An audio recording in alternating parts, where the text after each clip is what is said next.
Éco 40, l'actualité économique en 40 minutes.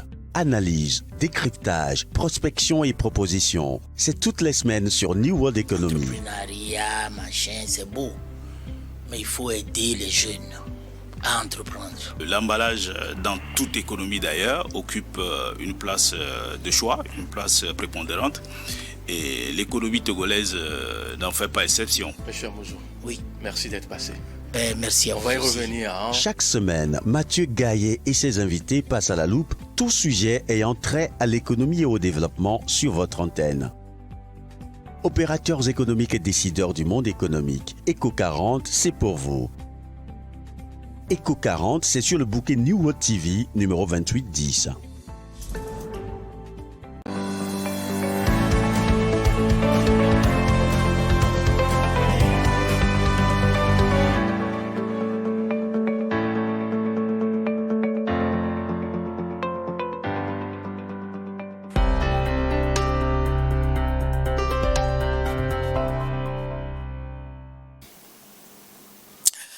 Bonjour à toutes et à tous et merci de votre fidélité sans cesse renouvelée à notre programme. Bienvenue dans votre émission Éco 40, votre rendez-vous d'analyse et de décryptage de l'actualité économique et financière sur New World Economy.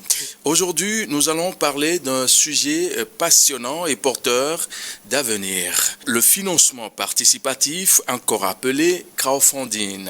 Ce mécanisme innovant permettant à des porteurs de projets de mobiliser directement des fonds auprès de grand public via des plateformes numériques.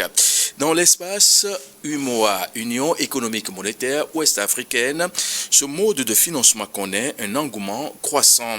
Il attire les jeunes entrepreneurs, les start-up et même les petites moyennes entreprises qui cherchent des alternatives au financement bancaire traditionnel. Mais que recouvre réellement ce concept? Quels en sont les avantages, les limites et surtout quel cadre juridique l'encadre aujourd'hui dans notre union économique? Sans tarder, nous allons bien sûr rentrer dans le vif du sujet avec notre invité déjà en plateau, Teco Gordon. Il est bien sûr juriste fiscaliste. Nous le recevons juste, bien sûr à la suite d'un document, d'un bouquin qu'il a fait sortir, abordant bien sûr la thématique qui retient aujourd'hui notre attention. Bonjour à tous et bienvenue. Teco, merci d'être là. C'est moi qui vous remercie pour cette opportunité que vous m'offrez de venir éclairer l'opinion sur la thématique du financement participatif qui a fait d'ores et déjà le thème de mon livre publié aux éditions universitaires européennes en novembre 2024. Alors il faut dire que ce livre a le mérite d'être le premier livre à aborder cette thématique relativement à notre espace UEMOA. Alors, que faut-il entendre par financement participatif? Pour comprendre cette thématique, il y a lieu de voir son appellation en anglais crowdfunding. Crowd qui signifie foule et funding qui signifie financement. Alors, et de façon littérale, on peut dire que c'est un financement par la foule. Maintenant, de façon plus juridique, l'autorité des marchés financiers en France et l'autorité de contrôle prudentiel et de résolution ont donné une définition assez concrète du financement participatif. Selon ces autorités, le financement participatif est un mécanisme de collecte de fonds, généralement de petits montants auprès d'un large public, en vue de financer un projet créatif ou entrepreneurial. Alors, ce mécanisme se passe essentiellement à travers Internet et intègre une forte dimension affective, c'est-à-dire que les contributeurs, en leur qualité de prêteurs ou d'investisseurs, accordent leur confiance aux porteurs de projets qui proposent leur projet à travers des plateformes de financement. Alors vous remarquerez d'emblée qu'ici, on identifie principalement trois acteurs. Ici, il y a d'abord le porteur de projet, qui peut être un individu ou une entreprise. Il y a les contributeurs, soit à leur qualité d'investisseurs, de prêteurs ou de donateurs. Et il y a les plateformes de financement participatif qui proposent une interface pour réunir les porteurs de projets et les investisseurs. Parfait. Alors, pourquoi cela suscite autant d'intérêt dans l'espace UMOA aujourd'hui? Oui, cela suscite autant d'intérêt parce que vous n'êtes pas sans savoir que la rationalisation du crédit bancaire et la crise financière liée au Covid et à la guerre en Ukraine ont créé une situation d'instabilité économique au sein de notre espace. Et le financement participatif vient en tant que mode alternatif de financement pour venir pallier au manque de ressources des entreprises, surtout les petites entreprises, parce qu'il y a lieu de le préciser. C'est eux qui sont en grande difficulté, vu leur nombre, puisqu'ils n'arrivent pas à accéder au marché financier. Et également, relativement aux prêts bancaires, ils n'arrivent pas à fournir assez de garanties. Parfait. Merci beaucoup pour ces explications qui nous ont aidé, bien sûr, à avoir le cœur net par rapport à notre thème du jour qui retient notre attention. Et je rappelle, bien sûr, à tous téléspectateurs, vous qui venez à peine de nous choisir pour vous informer. Je reçois M. Gordon, bien sûr, sur ce plateau pour aborder ce thème qui fait l'objet de discussions, l'encadrement juridique du financement participatif dans l'espace UMOA. C'est la suite, bien sûr, de la sortie de ce bouquin-là que vous voyez. Un bouquin qui aujourd'hui est disponible sur le marché. Oui. Et ça fait bien sûr 162 pages. On va passer à la seconde, sinon troisième question.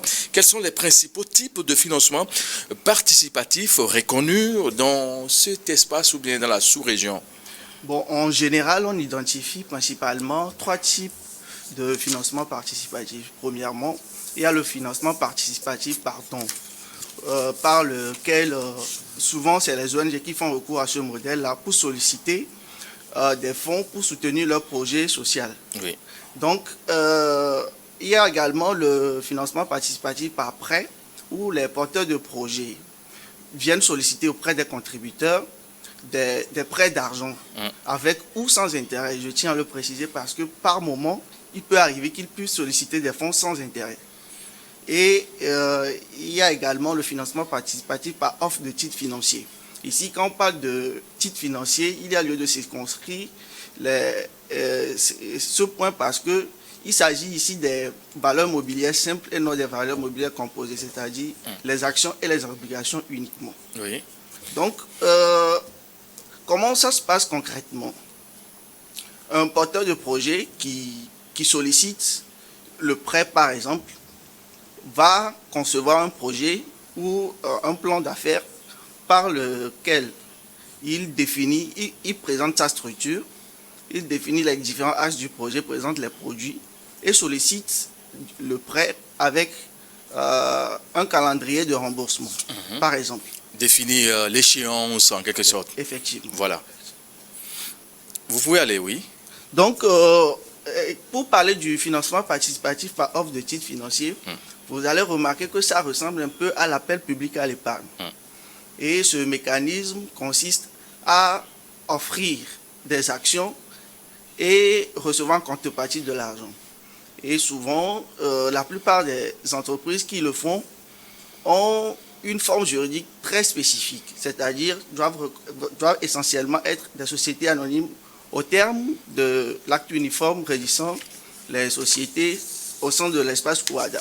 Il faut le dire, on est soumis à la législation OHADA en termes de droit de société. Parfait. Alors, il faut dire que la problématique que soulève d'emblée ce modèle, c'est de se heurter aux conditions rigoureuses de levée de fonds, c'est-à-dire l'autorité des marchés ici, qu'est la MF-UEMOA, a imposé un certain nombre d'exigences aux entreprises qui souhaitent aller lever les fonds ou bien qui souhaitent lever des fonds sains du public, de respecter un certain nombre d'exigences en ce qui concerne leur forme sociale, leur modalité de gestion et également l'approbation de leurs comptes.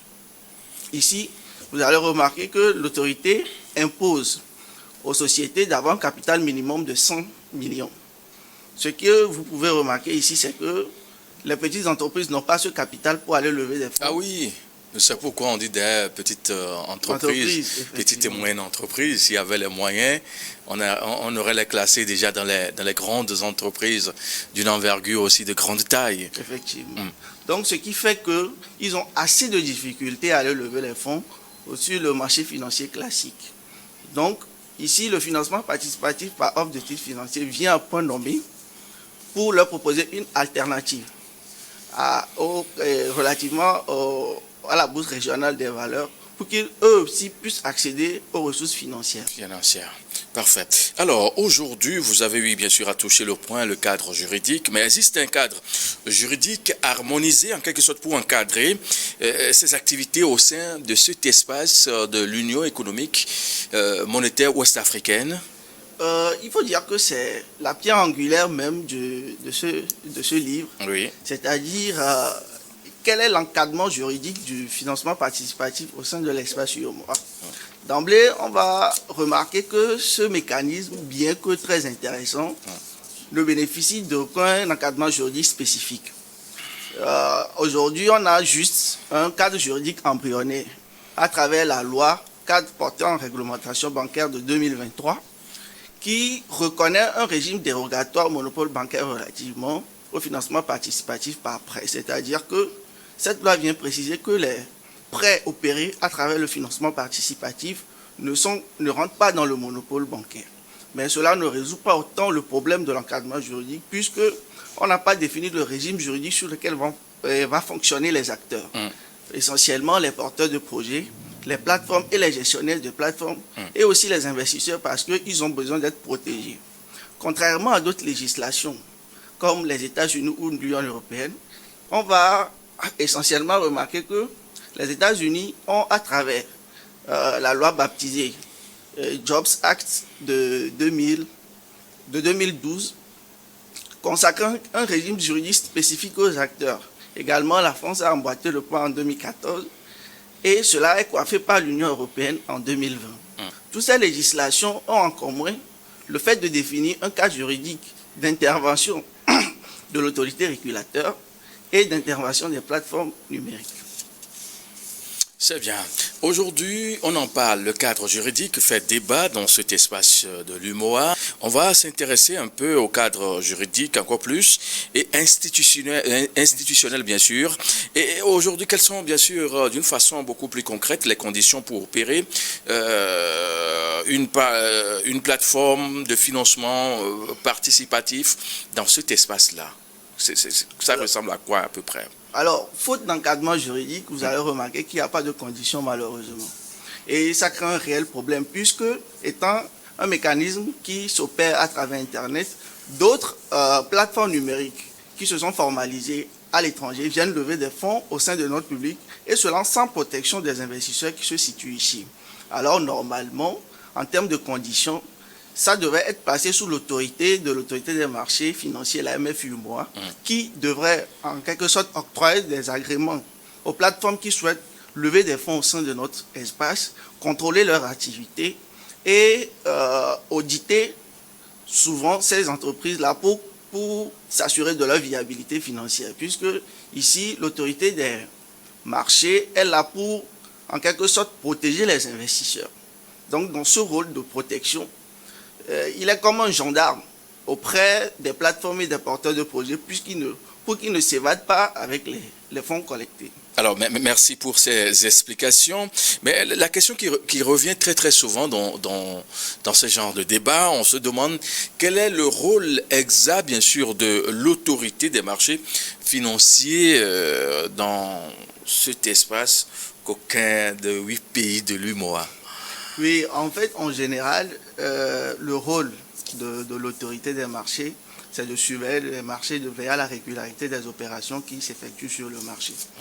C'est-à-dire que si on prend le marché financier classique, où on distingue l'entreprise du marché qui est la BRVM et ses intervenants principaux, l'autorité des marchés est là pour contrôler chacune des activités de ces intervenants et de la BRVM afin de s'assurer de la régularité des opérations financières qui s'y effectuent.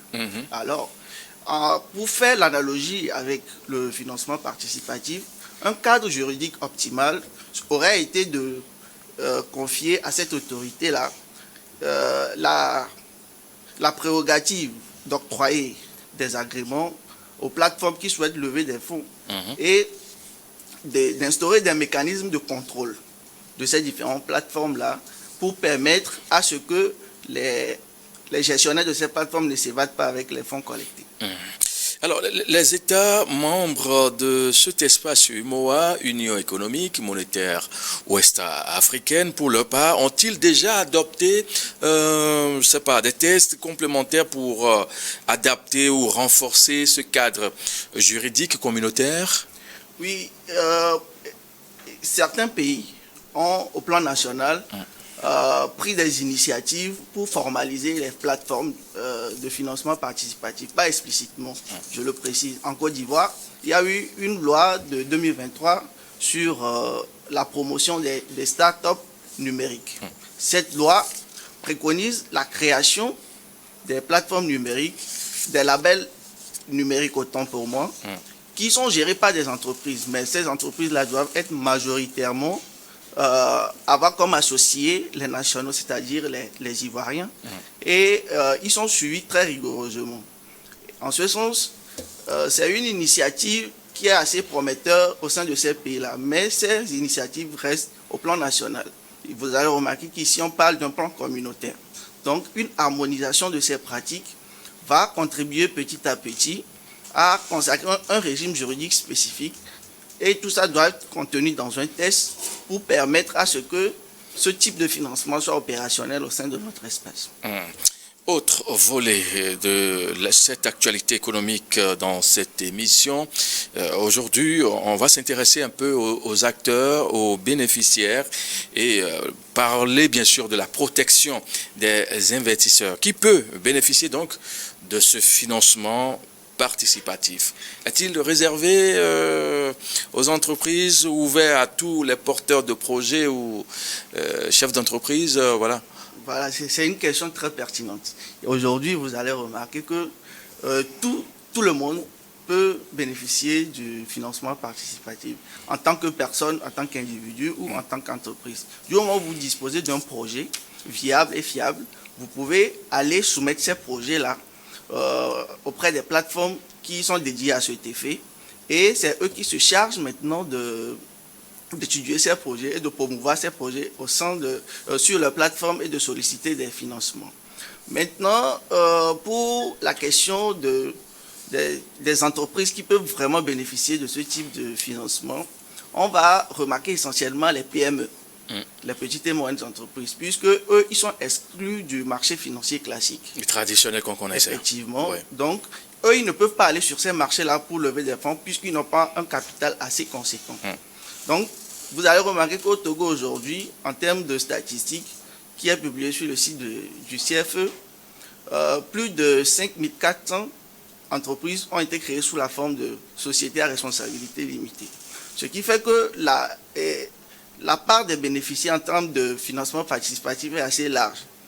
Et toutes ces entreprises-là aujourd'hui peuvent aller solliciter ce type de financement sur le marché. Oui, allez-y. Également, on va prendre les ONG qui, eux, s'inscrivent dans une logique de don, comme j'avais précisé tout à l'heure. Oui. Eux, ils sollicitent souvent auprès des contributeurs des donations, qui sont des actes de libéralité, qui vont leur permettre d'opérationnaliser leurs projets. Justement, et parlant de tous ces personnes, ou entreprises, ou chefs porteurs de projets, il n'y a pas un hockey total, il y a forcément des limites, des handicaps qu'on peut rencontrer à mi-chemin ou bien des risques que ces porteurs de projets peuvent être confrontés. Il y en a sûrement aujourd'hui. Il faut dire que porter un projet de financement participatif nécessite des fonds.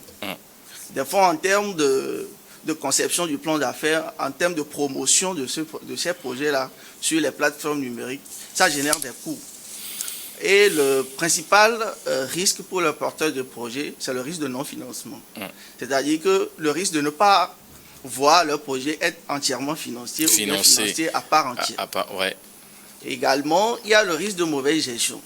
Vous allez remarquer qu'aujourd'hui, le problème de gestion est assez récurrent dans nos sociétés. C'est-à-dire, il y a les chefs d'entreprise qui ne prennent pas au sérieux leur activité, mais ces chefs d'entreprise, dans le cadre de ce financement, peuvent aller lever des fonds. Alors, si vous allez collecter des fonds et que vous n'honorez pas vos obligations à terme, vous serez soumis à la législation en vigueur.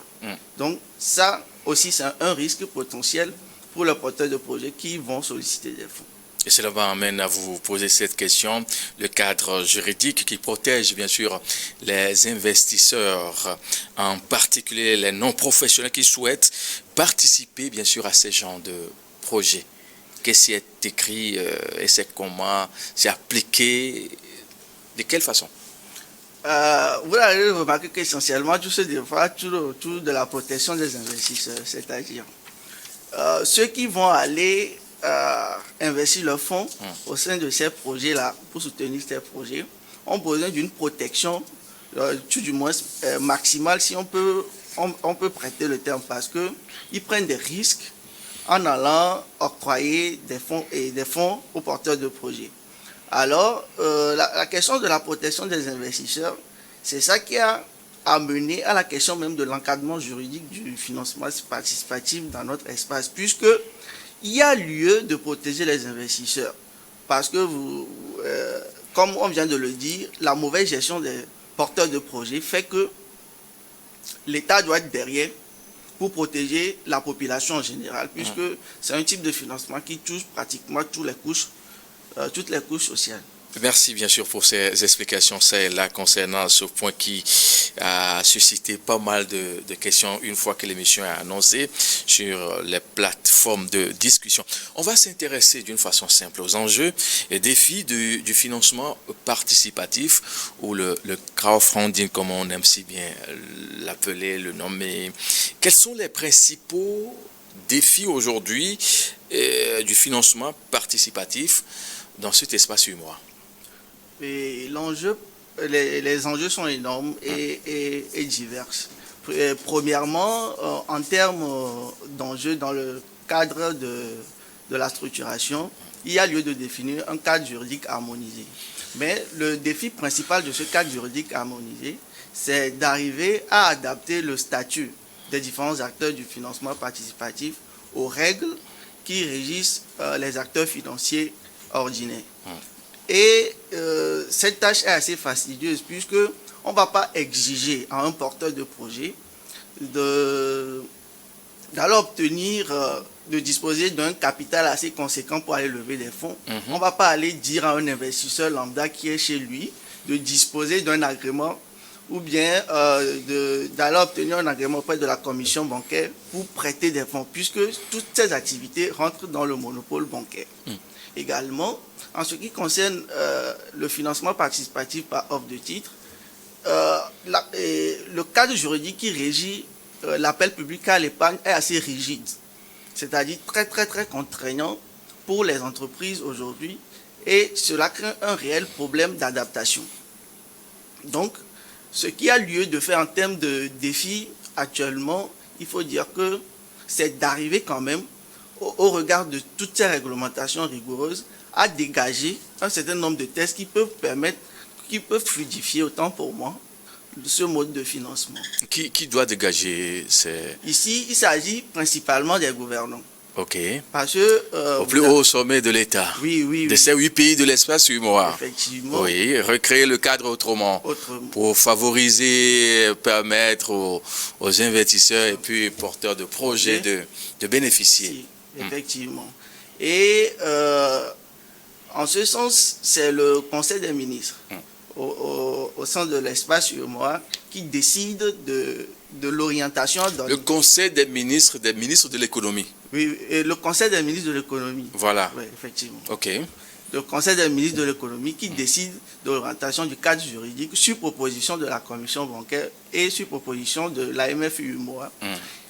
C'est eux qui donnent les orientations par rapport à la réglementation. Alors, ici, il y a lieu de les faire appel, justement, pour quand même porter de l'intérêt à ce type de financement qui revêt beaucoup de bénéfices pour les porteurs de projets et autant que pour les investisseurs. Également, il y a également une faible maîtrise des enjeux financiers au sein de l'espace UEMOA. Non, au sein de la population. Okay. C'est-à-dire que la population n'exprime pas trop d'engouement à aller sur un marché financier et prêter des fonds, soit investir pour avoir des gains après.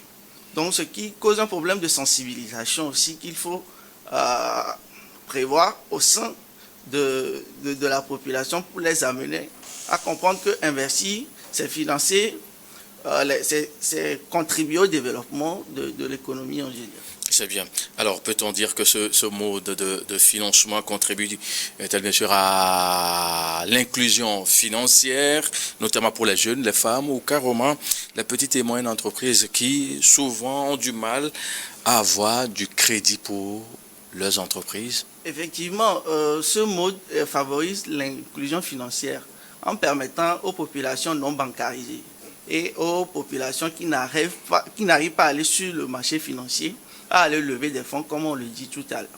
Puisque vous avez remarqué que les conditions d'octroi de prêt aujourd'hui sont assez contraignantes pour les particuliers autant que pour les entreprises. On demande la formalisation des garanties. Tout ça génère des coûts que les particuliers, en général, n'arrivent pas à supporter. Alors, le financement participatif vient en ce sens pallier à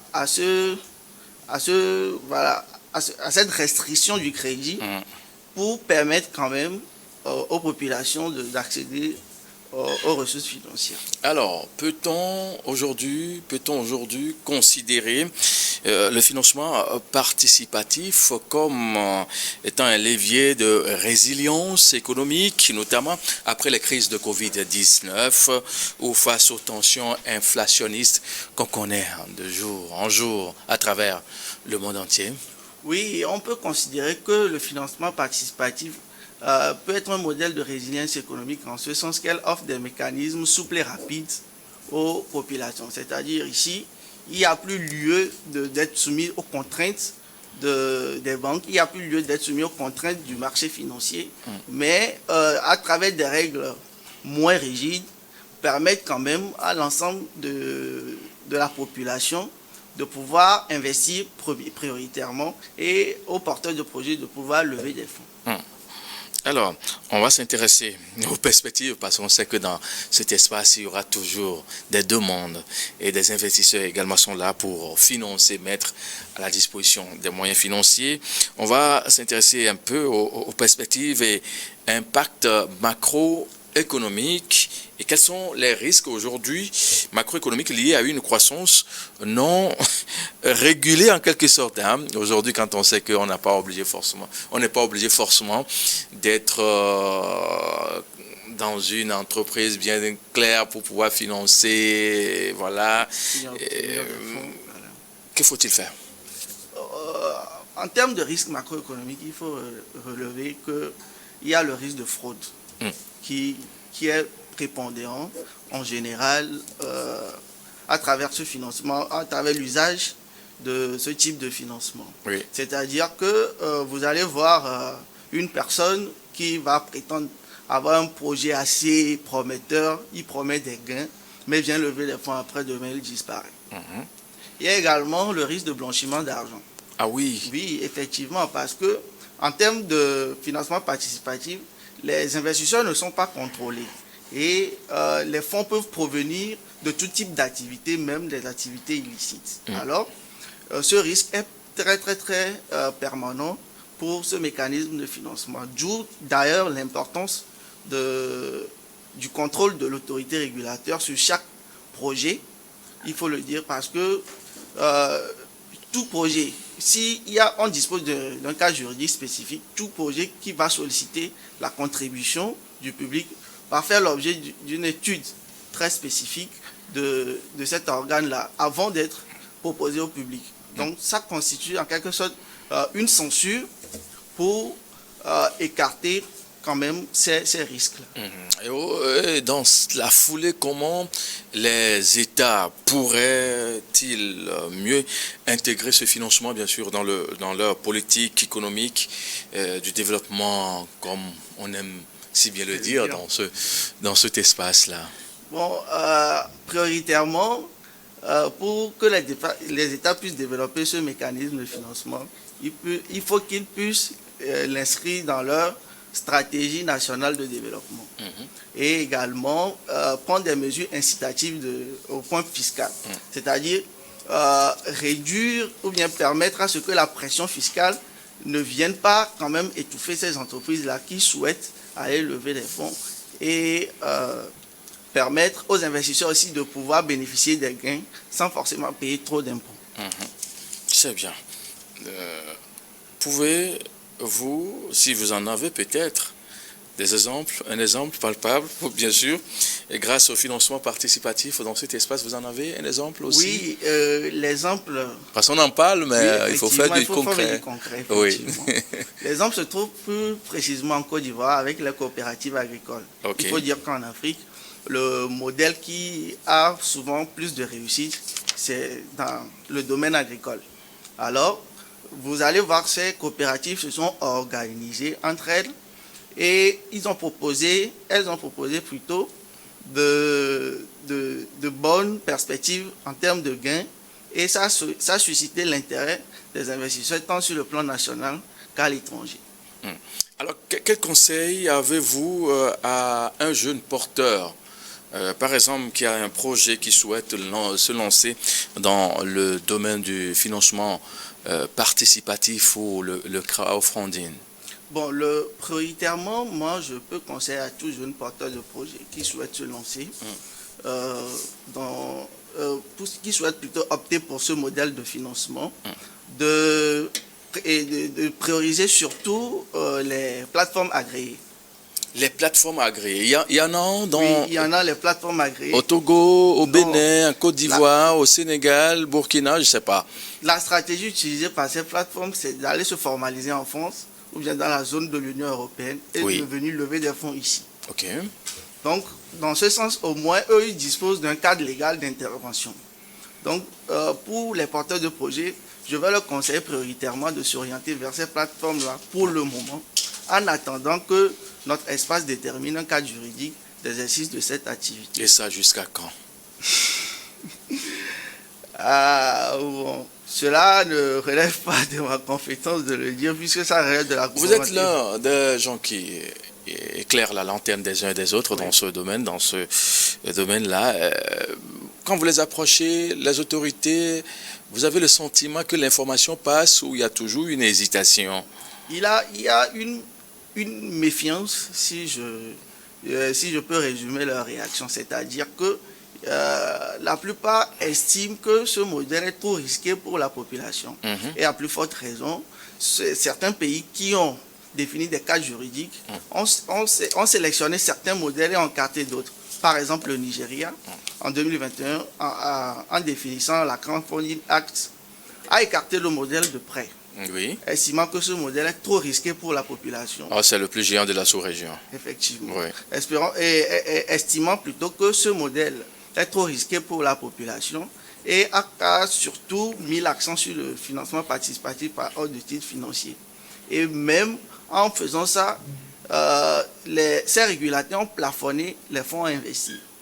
C'est-à-dire que, par exemple, si on va dans la zone de l'Union européenne, un porteur de projet ne peut pas lever des fonds de plus de 1 million d'euros sur un an, peu importe le type de projet qu'il s'agit.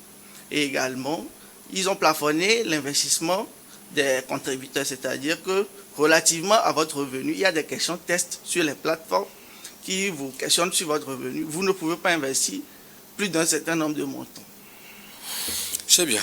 Vous êtes Teko Gordon, juriste, fiscaliste, et vous avez fait sortir ce bouquin, l'encadrement juridique du financement participatif dans la zone UMOA, déjà disponible où? À Lomé par exemple.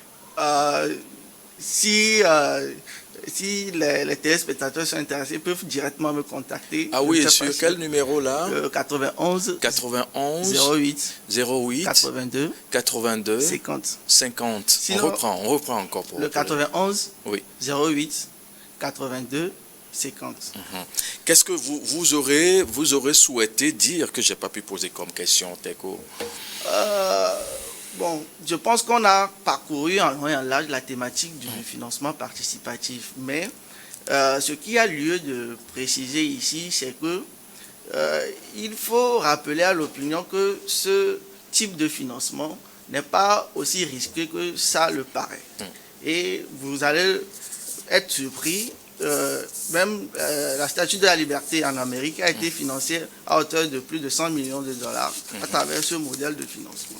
Alors vous allez remarquer que c'est un mécanisme qui quand même permet de lever beaucoup de fonds et de soutenir beaucoup de projets.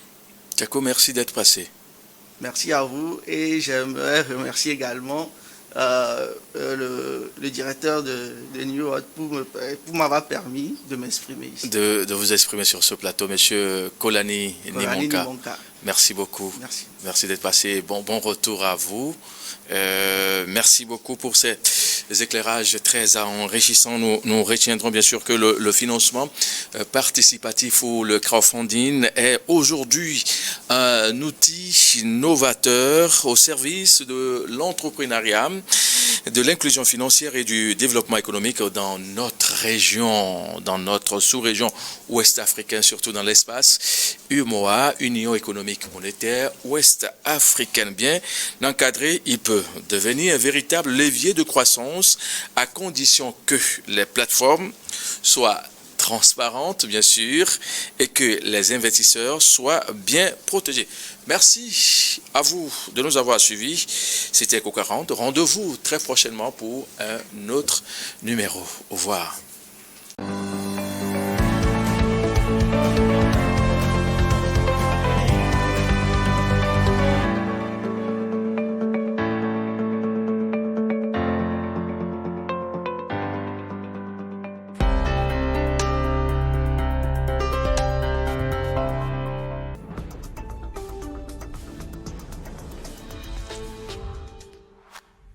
ECO40, l'actualité économique en 40 minutes.